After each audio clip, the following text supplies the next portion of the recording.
नमस्कार सबको। कैसे हो आप लोग? आशा करती हूँ आप सब ठीक होंगे। कार्तिक महात्म चल रहा है, तो आज हम कार्तिक महात्म का 30वें अध्याय का पाठ शुरू करेंगे। और वीडियो को बिल्कुल स्किप ना करें। वीडियो को लाइक, शेयर और चैनल को सब्सक्राइब करना बिल्कुल ना भूलें, जो भी चैनल पे नहीं है। और जो भी आपको अच्छी लगती है मेरी कोई भी वीडियो, तो उसको शेयर ज़रूर करें। तो चलो हम 30वें अध्याय की कथा प्रारंभ करते हैं। भगवान कृष्ण ने कहा, हे प्रिय, नारद जी के वचन सुनकर महाराजा पृथु बड़े विस्मित हुए। अंत में उन्होंने नारद जी का पूजन करके उनको विदा किया।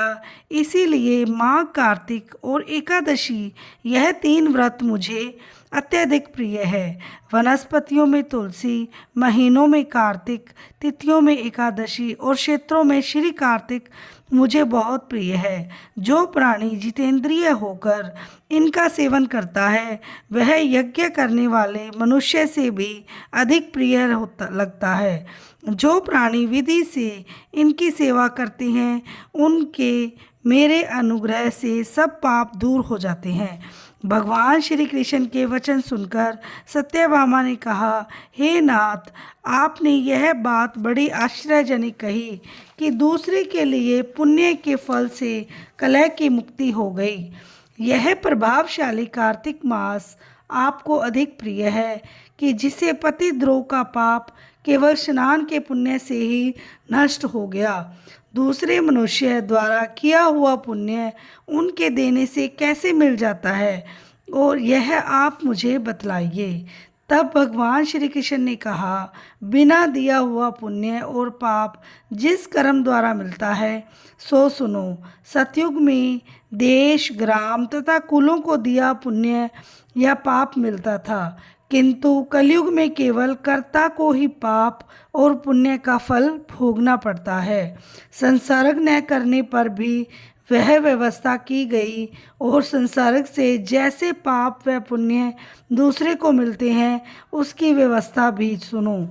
पढ़ाना, यज्ञ कराना और एक साथ भोजन करने से पाप पुण्य का आधा फल मिलता है। एक आसन पर बैठने तथा सवारी पर चढ़ने से, श्वास के आने जाने से पुण्य व पाप का चौथा भाग प्राणी मात्र को मिलता है। स्पर्श करने, भोजन करने और दूसरे की स्तुति करने से पुण्य और पाप का 6वां भाग मिलता है। दर्शन करने, सुनने तथा ध्यान करने से मनुष्य को पुण्य और पाप का 10वां अंश मिलता है।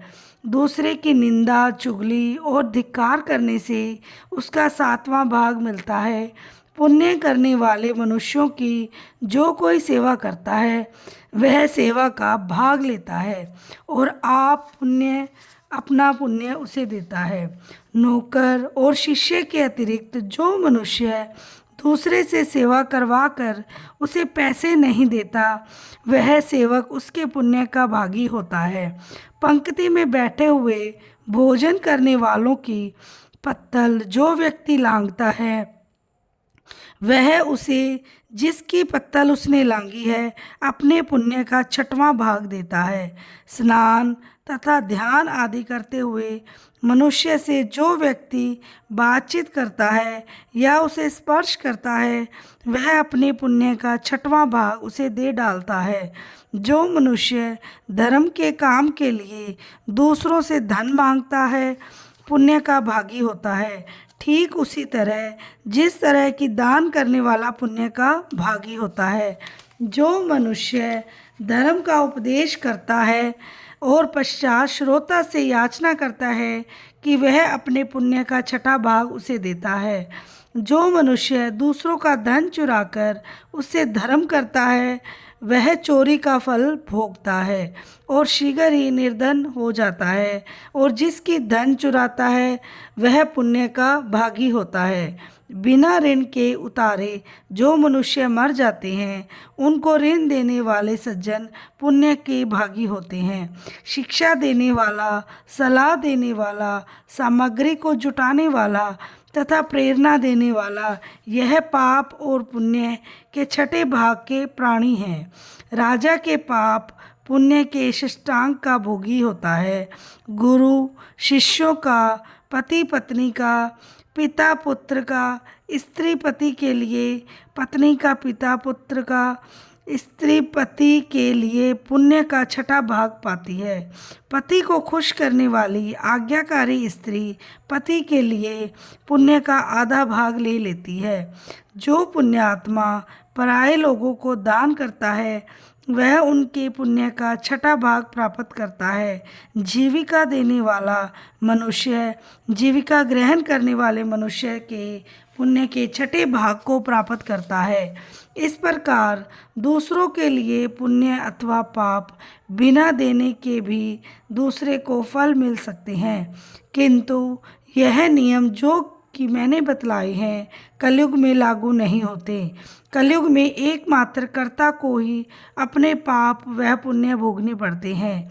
इस संबंध में एक बड़ा पुराना इतिहास जो कि पवित्र भी है और बुद्धि को देने वाला भी कहता है। ध्यान से सुनो। तो बाकी की कथा हम 31वें अध्याय में करेंगे। और आपको वीडियो अच्छी लगती है तो कमेंट में लिखें राधे राधे। चलो कीर्तन करते हैं। श्रीमन नारायण नारायण नारायण, भजमन नारायण नारायण नारायण, जपमन नारायण नारायण नारायण, लक्ष्मी नारायण नारायण नारायण, राधे नारायण नारायण नारायण, श्रीमन नारायण नारायण नारायण, भजमन नारायण नारायण नारायण, जपमन नारायण नारायण नारायण। बोलो श्री विष्णु भगवान की जय हो। राधे राधे।